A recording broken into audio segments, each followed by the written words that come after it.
नमस्कार welcome to my channel kitchen of Lipi. आज मु घरे थिबा सामग्री रे आइसक्रीम बने की देखैबी।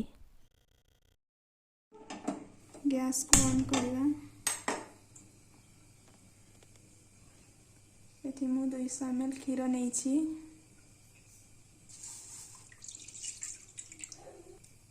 क्षीर को भल भाबरे गलाइबा। 1 चम्मच मिल्क पाउडर नउछि मु।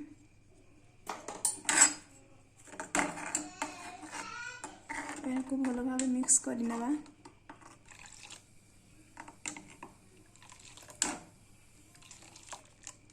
क्षीर बहलिया हेबा जाए गोलई नेबा।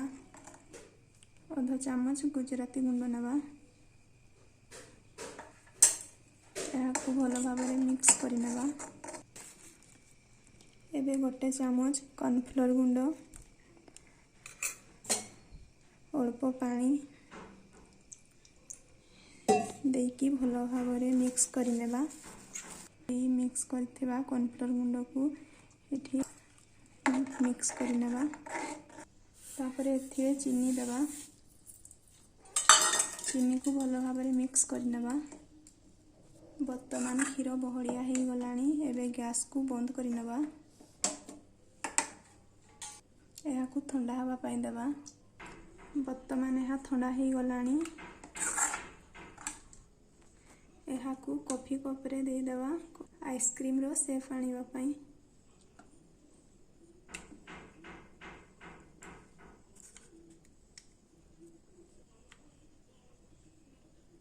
एहा परे एथिरे हमें आइसक्रीम स्टिक दे देबा। तापर एहा को 7 रु 8 घंटा फ्रीजर भितर रखी देबा। एबे आइसक्रीम को फ्रीजर रु बाहर करिछि। आइसक्रीम हमर भल भाव सेट हो जाइछि। एबे मु गोटे बाहर करिकि देखौछि।